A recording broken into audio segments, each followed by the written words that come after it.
नमस्कार साथियों, स्वागत है आप सभी का आपके अपने YouTube चैनल फिर विद्या पाओ में।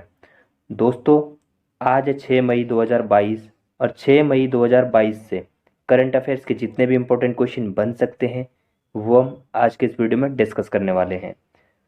और दोस्तों, ये करंट अफेयर्स के क्वेश्चन आगे आने वाले सभी कॉम्पिटिटिव एग्जाम्स की दृष्टि से बहुत ही इम्पोर्टेंट होने वाले हैं। इस वीडियो को आप अंत तक जरूर देखिएगा और जो हमारे चैनल पर नए हैं वो हमारे चैनल को सब्सक्राइब कर दीजिए। दोस्तों, इस वीडियो की पीडीएफ के लिए आप हमारे टेलीग्राम चैनल को ज्वाइन कर लीजिए। टेलीग्राम चैनल की लिंक आपको इस वीडियो की डिस्क्रिप्शन में मिल जाएगी। तो अब ज़्यादा देरी न करते हुए चलिए आज का ये वीडियो शुरू करते हैं। आज का सबसे पहला क्वेश्चन हमारा, हाल ही में international day of the midwives कब मनाया गया है? तो इसका सही आंसर हो जाएगा आपका ऑप्शन डी, 5 मई। तो दोस्तों, 5 मई को international day of the midwives मनाया गया है। 1992 के बाद हर साल 5 मई को international day of the midwives मनाया जाता है। यह दिन मिडवाइफ्स के काम को समर्पित है और माताओं एवं उनके नवजात शिशुओं को प्रदान की जाने वाली आवश्यक देखभाल के लिए मिडवाइफ्स की स्थिति के बारे में जागरूकता बढ़ाने के लिए मनाया जाता है। इस दिन का विचार मिडवाइफ्स को पहचानने और उन्हें सम्मानित करने के लिए 1987 में नीदरलैंड में मिडवाइफ्स सम्मेलन के अंतर्राष्ट्रीय सम्मेलन में किया गया। इंटरनेशनल मिडवाइफ्स डे पहली बार 5 मई 1991 को मनाया गया था और दुनिया भर के 50 से अधिक देशों में मनाया जाता है। अगला क्वेश्चन हमारा, हाल ही में जियो सावन ने अपना सीईओ किसे नियुक्त किया है? तो इसका सही आंसर हो जाएगा आपका ऑप्शन बी, सहस मल्होत्रा। तो दोस्तों, सहस मल्होत्रा को जियो सावन ने अपना सीईओ नियुक्त किया है। दोस्तों, बात हुई है जियो सावन की। तो दोस्तों, जियो सावन की स्थापना कब हुई थी? 2007 में। और दोस्तों, उसके संस्थापक हैं ऋषि मल्होत्रा, विनोद भट्ट और परमदीप सिंह। हेडक्वार्टर है दोस्तों मुंबई में। जियो सावन ने अमेजॉन म्यूजिक के पूर्व निदेशक और मनोरंजन उद्योग के विशेषज्ञ सहस मल्होत्रा को अपना नया सीईओ नामित किया है। इससे पहले सहस मल्होत्रा ने सोनी म्यूजिक इंडिया और टिप्स इंडस्ट्रीज के लिए काम किया है। सहस मल्होत्रा टिप्स म्यूजिक में बिजनेस लीडर और टिप्स इंडस्ट्रीज में टिप्स फिल्म प्रोडक्शन के मार्केटिंग डायरेक्टर थे। जियो सावन कंपनी ने मुंबई मुख्यालय से सहस मल्होत्रा तेजी से बदलते और आकर्षक भारतीय बाजार में कंपनी के प्रयासों का प्रबंधन करेंगे। किसने जीता है? तो इसका सही आंसर हो जाएगा आपका ऑप्शन बी, रियल मैड्रिड। तो दोस्तों, रियल मैड्रिड ने स्पेनिश लीग का 35वां खिताब जीता है। तो दोस्तों, स्पेनिश लीग को ही ला लीगा भी बोला जाता है। इसकी स्थापना हुई थी 1929 में। टोटल टीमें कितनी दोस्तों इस बार? 20 टीमें स्पेन में खेली जाती है दोस्तों ये, और ये 35वां संस्करण था। सबसे ज़्यादा लीग विजेता है दोस्तों रियल मैड्रिड। वर्तमान में भी विजेता कौन है? Real Madrid. सबसे ज़्यादा गोल करने वाले वर्तमान में खिलाड़ी कौन है दोस्तों? Lionel Messi. रियल मैड्रिड ने अपने रिजर्व दस्ते के साथ एस्पेनियोल को 4-0 से हराकर राष्ट्रीय रिकॉर्ड 35वां स्पेनिश लीग खिताब जीता है। रोड्रिगो ने 2 बार स्कोर किया और मार्को अंसेसियो और स्थानांतरित करीम बेनेंजा ने एक गोल करके मैड्रिड को 3 सीजन में अपना दूसरा लीग और 6 साल में तीसरा खिताब दिलाया। इस खिताब के साथ कार्लो एंसेलिटो शीर्ष 5 यूरोपीय लीग में ट्रॉफियां उठाने वाले पहले कोच बन गए हैं। एस्पेनियोल पर जीत से रियल मैड्रिड ने दूसरे नंबर पर काबिज सेविला पर 17 अंक की बढ़त हासिल कर ली है। अगला क्वेश्चन हमारा, हाल ही में किस राज्य में मुख्यमंत्री मितान योजना शुरू की गई है? तो इसका सही आंसर हो जाएगा आपका ऑप्शन सी, छत्तीसगढ़। दोस्तों, बात हुई है छत्तीसगढ़ की, तो आइए छत्तीसगढ़ के बारे में थोड़ा बहुत जानते हैं। स्थापना कब हुई? 1 नवंबर 2000 को। राजधानी है रायपुर। सबसे बड़ा शहर रायपुर। राज्यपाल कौन है? अनुसुईया उइके। मुख्यमंत्री है भूपेश बघेल। क्षेत्रफल है 1,35,192 वर्ग किलोमीटर दोस्तों। देश का 9वां राज्य है क्षेत्रफल के मामले में। साक्षरता दर है 77.3%। पड़ोसी राज्यों में दोस्तों उड़ीसा, मध्य प्रदेश, महाराष्ट्र, तेलंगाना, झारखंड, उत्तर प्रदेश, आंध्र प्रदेश दोस्तों इसके क्या है, पड़ोसी राज्य हैं। दोस्तों प्रमुख लोक नृत्यों में दोस्तों ककसार, पंथी, सुआ, डोमकच, कर्मा, पंडवानी और गौर माड़िया है दोस्तों यहाँ के प्रमुख लोक नृत्य। राष्ट्रीय उद्यान में दोस्तों इंद्रावती राष्ट्रीय उद्यान, गुरु घासीदास राष्ट्रीय उद्यान, कांगेर घाटी राष्ट्रीय उद्यान।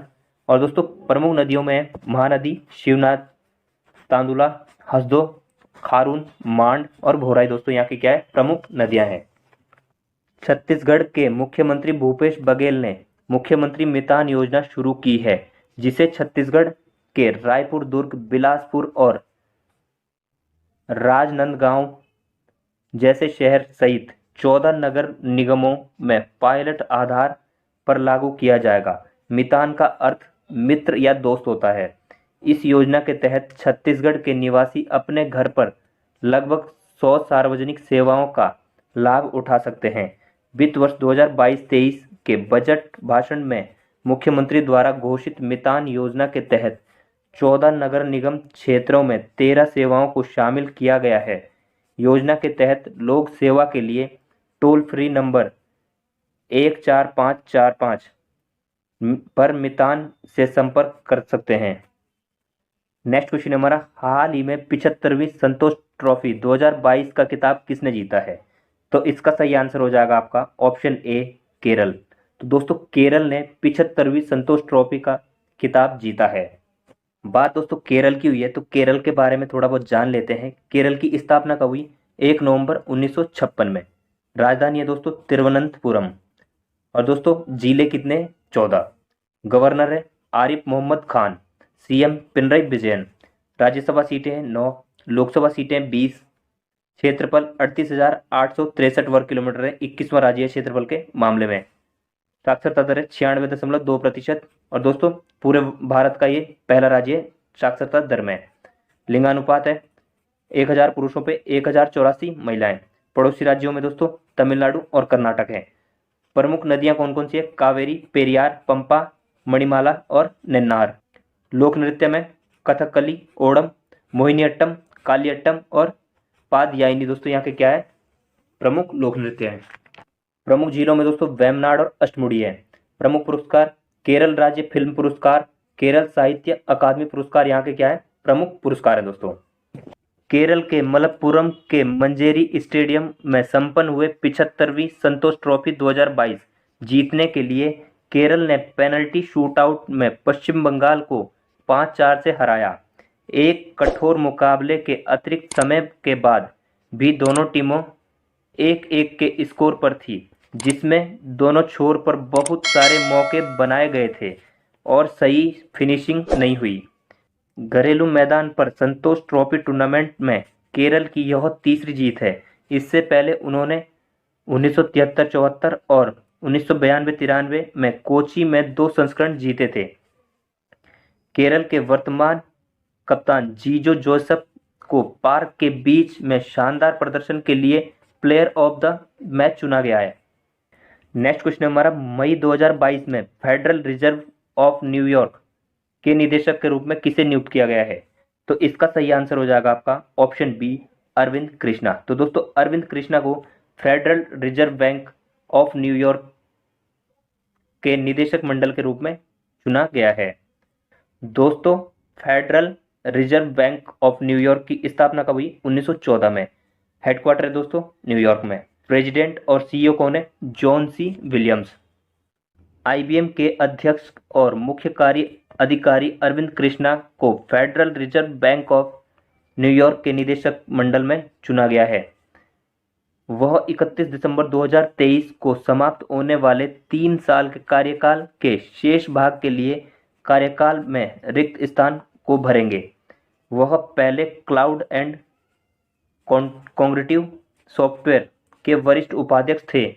उन्होंने आईबीएम रिसर्च का भी नेतृत्व किया है। नेक्स्ट क्वेश्चन हमारा, हाल ही में विश्व पुर्तगाली भाषा दिवस कब मनाया गया? तो इसका सही आंसर हो जाएगा आपका ऑप्शन डी, 5 मई। तो दोस्तों 5 मई को विश्व पुर्तगाली भाषा दिवस मनाया जाता है।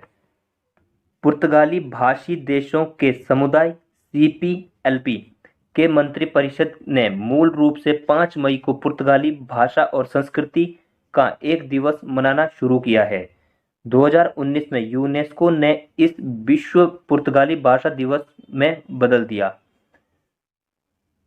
यह पहली बार जब एक औपचारिक यूनेस्को भाषा को यह सम्मान दिया गया था। CPLP एक अंतर सरकारी संगठन है जो सन 2000 से यूनेस्को के साथ साझेदारी में कार्य कर रहा है। नेक्स्ट क्वेश्चन हमारा, हाल ही में दुनिया का पहला टैक्सी फ्लाइंग एयरपोर्ट या दोस्तों अर्बन एयर वन वर्टीपोर्ट कहाँ बनाया गया है? तो इसका सही आंसर हो जाएगा आपका ऑप्शन ए, इंग्लैंड। तो दोस्तों इंग्लैंड में दुनिया का पहला टैक्सी फ्लाइंग एयरपोर्ट या अर्बन एयर वन वर्टीपोर्ट बनाया गया है। इंग्लैंड देश में फ्लाइंग टैक्सी की दिशा में दुनिया का पहला taxi flying airport urban air one vertiport बनाया। इस फ्लाइंग टैक्सी एयरपोर्ट को इंग्लैंड ने वर्टीपोर्ट नाम दिया है। एयर वन कॉवेंट्री में यह यूके का पहला मिनी एयरपोर्ट है। यह टैक्सी एयरपोर्ट और ऑटोनोमस कार्गो ड्रोन के लिए एक कारगर है। कॉन्वेंट्री में स्थित इस वर्टीपोर्ट में गुंबद के आकार की इमारत के ऊपर 14 मीटर चौड़ा एक लॉन्च पैड है जहां से वाहन उड़ान भरेंगे। नेक्स्ट क्वेश्चन हमारा, हाल ही में गूगल की नई सार्वजनिक नीति प्रमुख के रूप में किसे नियुक्त किया गया है? तो इसका सही आंसर हो जाएगा आपका ऑप्शन सी, अर्चना गुलाटी। तो दोस्तों अर्चना गुलाटी को गूगल की नई सार्वजनिक नीति प्रमुख के रूप में नियुक्त किया गया है। दोस्तों बात गूगल की हुई है तो गूगल के बारे में जानते हैं। स्थापना कब हुई गूगल की? 1998 में। हेडक्वार्टर है दोस्तों कैलिफोर्निया USA में। संस्थापक कौन है? लैरी पेज और सेर्गी ब्रिन। CEO कौन है? सुंदर पिचाई। अल्फाबेट इंक के गूगल ने अर्चना गुलाटी को भारत में नया सार्वजनिक नीति प्रमुख नियुक्त किया है।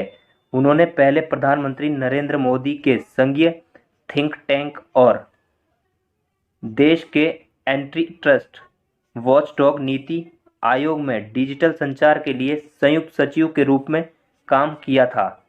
2014 और 2016 में के बीच उन्होंने भारत के स्पर्धा रोधी निकाय भारतीय प्रतिस्पर्धा आयोग में एक वरिष्ठ अधिकारी के रूप में काम किया है। नेक्स्ट क्वेश्चन हमारा, हाल ही में किसे निर्मला देशपांडे स्मृति विश्व शांति पुरस्कार से सम्मानित किया गया है? तो इसका सही आंसर हो जाएगा आपका ऑप्शन ए, जनरल तेज कौल। तो दोस्तों जनरल तेज कौल को निर्मला देशपांडे स्मृति विश्व शांति पुरस्कार से सम्मानित किया गया है। सेवानिवृत्त जनरल तेज कौल को अखिल भारतीय रचनात्मक समिति ने निर्मला देशपांडे स्मृति विश्व शांति पुरस्कार से सम्मानित किया गया है। उन्होंने विभिन्न अतुलनीय प्रयासों और पड़ोसी मुल्कों जैसे पाकिस्तान के साथ शांति स्थापित करने तथा कोरोना काल में की गई मानवीय सेवाओं के लिए दिया गया है। वहीं कैलाश मठ महाराष्ट्र में उन्हें मानवीय व सामाजिक सेवाओं के लिए सरस्वती पुरस्कार से भी सम्मानित किया गया है।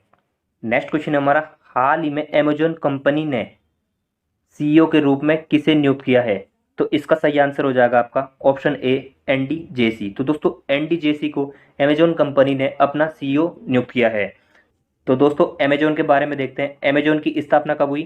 5 जुलाई 1994 को। संस्थापक कौन है? Jeff Bezos. हेडक्वार्टर है दोस्तों वॉशिंगटन में USA में। दोस्तों CEO कौन है? Andy Jassy. अमेजॉन कंपनी के CEO के रूप में एंडी जेसी को नियुक्त किया गया है, जो कि वर्तमान में अमेजॉन वेब सर्विसेज के CEO पद पर कार्यरत हैं। एंडी जेसी फरवरी में पूरी कंपनी के CEO के रूप में जेफ बेजोस का स्थान लेंगे। नेक्स्ट क्वेश्चन हमारा, सूचना एवं प्रसारण मंत्रालय द्वारा निकाय के सदस्य कर्मियों का अतिरिक्त प्रभार किसे दिया गया है? तो इसका सही आंसर हो जाएगा आपका ऑप्शन ए, DPS नेगी। तो दोस्तों DPS नेगी को सूचना एवं प्रसारण मंत्रालय द्वारा निकाय के सदस्य कर्मियों का अतिरिक्त प्रभार दिया गया है। सूचना एवं प्रसारण मंत्रालय ने प्रसार भारती के सदस्य वित्त DPS नेगी को निकाय के सदस्य कर्मियों का अतिरिक्त प्रभार दिया है। नेगी 1985 बैच के भारतीय आर्थिक सेवा अधिकारी हैं। प्रसार भारती में शामिल होने से पहले नेगी श्रम और रोजगार मंत्रालय में प्रधान सलाहकार थे। नेक्स्ट क्वेश्चन हमारा, किस कंपनी ने नीलाचल इस्पात लिमिटेड NINL का अधिग्रहण किया है? तो इसका सही आंसर हो जाएगा आपका ऑप्शन बी, टाटा स्टील। दोस्तों टाटा स्टील ने NINL का अधिग्रहण किया है। दोस्तों बात टाटा स्टील की हुई है तो दोस्तों टाटा स्टील की स्थापना कब हुई? 25 अगस्त 1907 में। संस्थापक कौन थे? जमशेदजी टाटा। हेडक्वार्टर है दोस्तों मुंबई में। वर्तमान में CEO कौन है? TV नरेंद्रन।